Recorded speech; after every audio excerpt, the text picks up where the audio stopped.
Selamat malam pemirsa, saya Tina Talisa. Kami hadir kembali dalam Talk to iNews. Dan malam hari ini kita akan membahas dua hal. Di akhir pekan biasanya kita menikmati suasana santai. Dan sebagian dari kita yang sudah punya anak-anak, sudah duduk di bangku sekolah dasar, SMP, SMA, atau masih TK, bersiap-siap menikmati liburan. Tetapi bukan itu yang terjadi, suasana di Bali dan kita semua masih merasakan kepedihan atas kasus pembunuhan bocah SD di Negeri 12 Sanur, Bali, Angelin. Malam hari ini kita akan bahas itu dan kemudian kita juga akan membicarakan hal lain yang jauh berbeda dari kasus Angelin, yaitu soal calon Panglima TNI dan calon Kepala BIN Badan Intelijen Negara yang diajukan oleh Presiden Jokowi. Kami mengundang Anda untuk memberikan komentar, tanggapan, pertanyaan kepada para tamu saya di Talk to iNews melalui iNewsTVmobile.com. Kita sekarang mengajak Anda dulu ke Bali. Kalau hari ini ada yang hari terakhir sekolah, kenaikan sekolah, tetapi di SD Negeri 12 Sanur di Bali suasana anak-anak berbeda. Mereka sedih, mereka berdoa untuk kepergian teman mereka, Angelin. Dan ini adalah teman-teman Angelin di SD Negeri 12 Sanur, Bali. Lantunan doa ini dipanjatkan oleh ratusan kawan-kawan Angelin, dipimpin oleh pemuka agama, para siswa serta guru berdoa agar arwah Angelin menemukan kebahagiaan. Selama ini Angelin memang dikenal sebagai sosok yang pendiam. Menurut rencana, para siswa juga akan menyalakan lilin dan melepas arwah Angelin di pantai matahari terbit esok hari. Sebelumnya 2 hari lalu, tanggal 10 Juni 2015, Angelin ditemukan tewas di belakang rumahnya di Denpasar, Bali setelah dilaporkan hilang pada tanggal 16 Mei oleh orang tua angkatnya.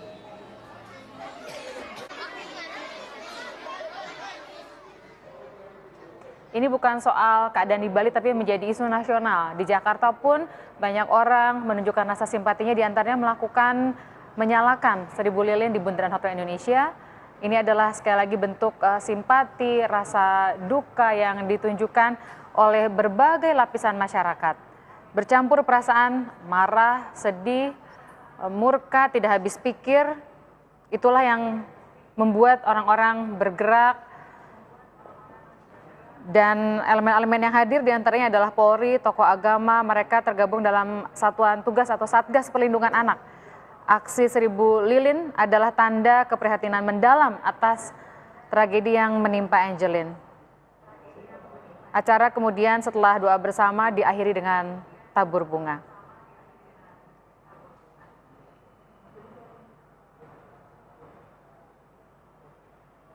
Mari kita lihat juga bagaimana proses hukum untuk pengungkapan pembunuhan Angelin. Hari ini orang tua angkat, ibu angkat Angelin kembali diperiksa oleh polisi setelah sebelumnya juga sudah menjalani pemeriksaan. Ibu angkat Angelin tiba di Mapolresta Denpasar siang tadi menggunakan kaos hitam dengan kepala ditutup selendang. Ia didampingi oleh anak bungsunya karena ibu angkat Angelin ini memiliki 2 anak kandung dan ditemani oleh anak bungsunya menuju ruangan unit PPA, Perlindungan Perempuan dan Anak, Polresta Denpasar. Perempuan ibu angkat Angelin sekali lagi sampai hari ini statusnya adalah saksi untuk melengkapi berkas pemeriksaan polisi. Tadi Anda juga melihat Christine, anak bungsunya, keluar ruangan dan digiring petugas ke ruangan lain.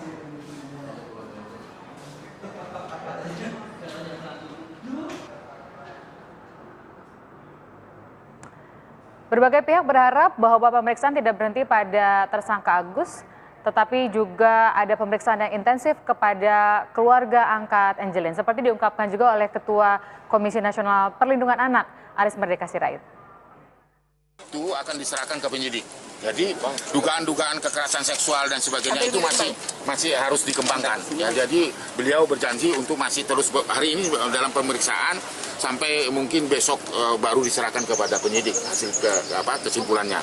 Dan saya sudah melihat jenazah yang sangat luar biasa dan itu bukanlah satu tindakan yang hanya spontan, tetapi itu sudah beberapa kali mengalami kekerasan. Jadi forensik mengatakan bahwa itu karena sudah lama meninggal, artinya 3 minggu, sudah 3 minggu. Seperti dugaan saya ketika saya datang ke tempat kejadian itu, kalau dihitung sampai sekarang itu memang sudah 3 minggu dia meninggal. Itu berarti tanggal 15 Mei ketika saya konfirmasi kepada tersangka A pada tanggal 24 itu, dia katanya melihat bahwa anak menangis dan bibirnya pecah dan sebagainya, itu sudah meninggal.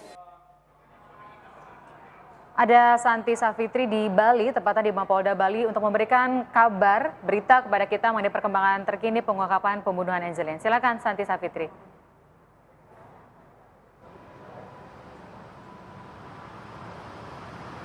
Santi Safitri, silakan.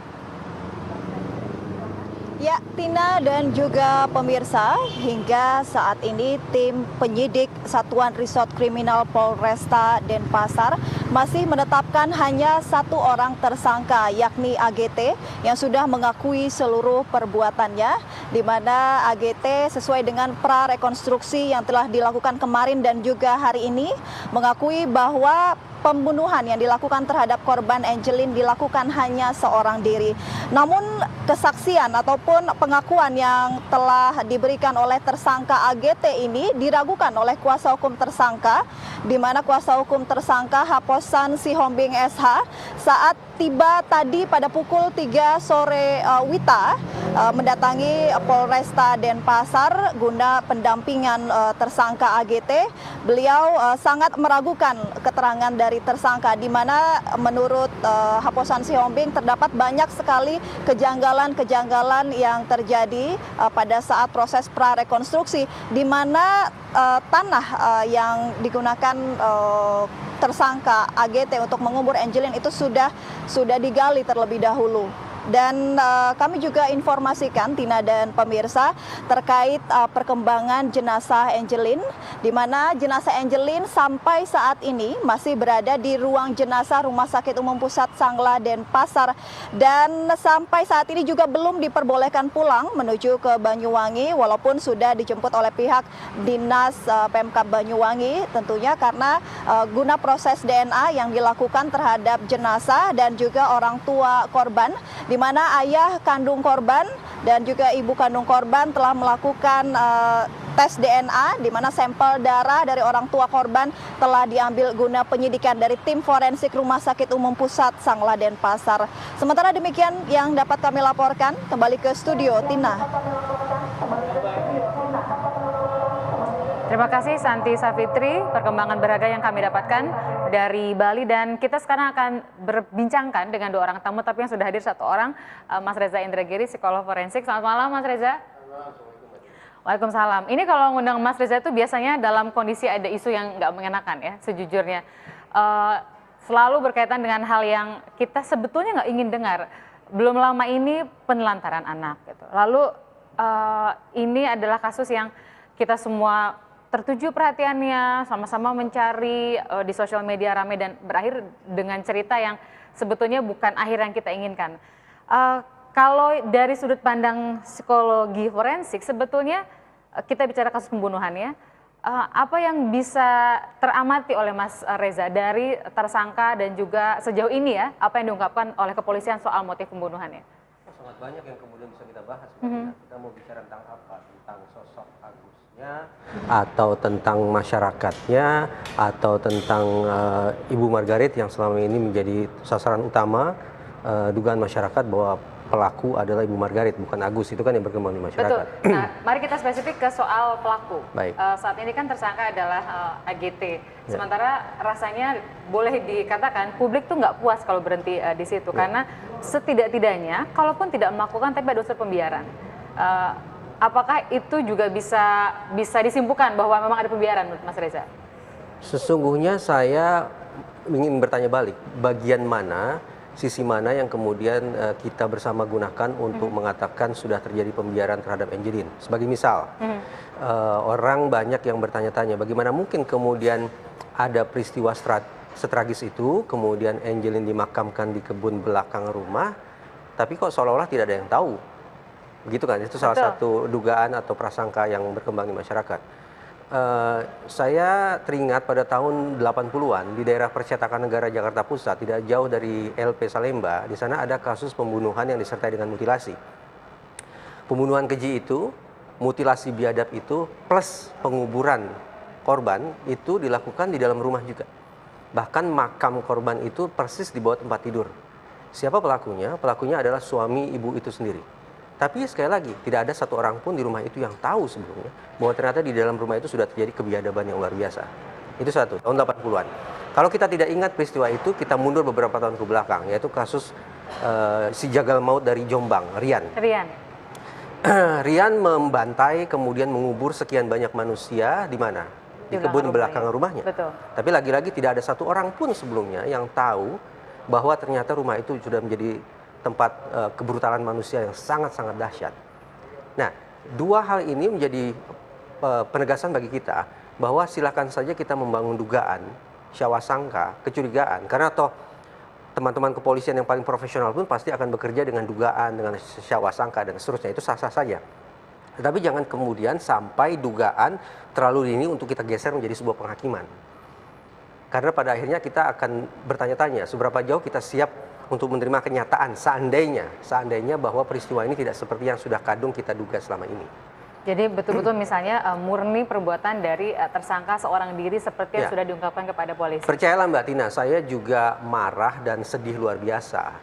Garis bawah setegas-tegasnya, siapapun pelaku kebiadaban terhadap Angelin memang harus dihukum seberat-beratnya. Apalagi seandainya pelakunya adalah orang dekat, maka harus diberikan pemberatan. Tapi saya memilih untuk dugaan tetap menjadi sebuah dugaan, belum menjadi sebuah penghakiman. Ini kalau tadi dibandingkan dengan kasus Rian, orang bisa menerima, bisa juga punya pendapat berbeda karena antara korban dengan yang saat ini diduga oleh orang itu adalah hubungan dekat. Beda antara Rian dengan ibunya, bapaknya, dan dengan korban. Jadi korban itu tidak ada kaitan dengan keluarganya Rian, tapi orang-orang lain. Sementara ini kan ibaratnya yang hilang ini adalah si anak tersebut yang mencari juga keluarganya, begitu ya. Lebih kepada kok bisa tidak menyadari ada perubahan di rumah gitu sebagai seseorang yang tinggal di dalam rumah itu. Lebih bukan menuduh melakukan, tapi kok bisa tidak melihat ada perubahan. Contohnya tempat dikuburkan ya, ada tumpukan sampah, di bawahnya ada galian tanah. Biasanya orang berpikir ibu-ibu tuh biasanya agak cerewet nih kalau soal urusan rumah gitu ya. Ada perubahan dikit, setidak-tidaknya ngeh atau sadar lah misalnya. Kalau orang berpikir gitu boleh juga Mas Reza? Oh silakan saja, seperti saya katakan tadi, dugaan 1000 dugaan silakan saja. Dan apabila dianggap relevan oleh teman-teman di Kepolisian Bali, itu memang sepantasnya untuk ditindaklanjuti. Terkait dengan keluarga dekat ya. Jangan lupa, statistik menunjukkan, ini berbagai macam penelitian psikologi forensik simpulannya konsisten.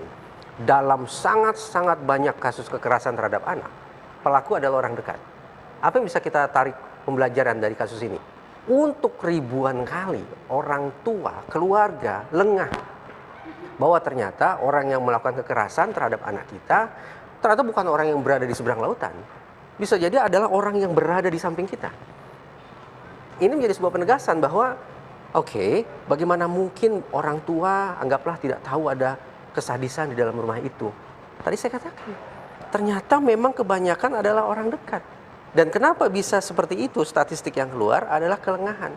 Nah, dengan demikian, sekali lagi, mari kita tetap buka ruang spekulasi seluas-luasnya, tapi ini sebuah dorongan sebetulnya bagi saya untuk sama-sama kita kritisi kembali, apakah bahwa orang dekat tidak tahu tentang peristiwa itu, apakah itu sebuah pemikiran yang harus kita anggap sebuah pemikiran final, ataukah masih harus dicari kebenaran berikutnya? Itu Dan yang memberikan adalah yang tadi katakan oleh Mas Reza, psikologi forensik konsisten menunjukkan bahwa pelaku mayoritas kekerasan terhadap anak tidak lain tidak bukan adalah memang orang dekat.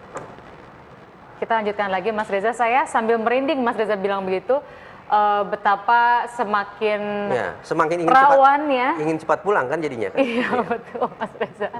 Betapa semakin rawannya kondisi anak, dan nggak salah kalau dikatakan bahwa Indonesia dalam keadaan darurat anak, misalnya Komnas HAM mengatakan demikian.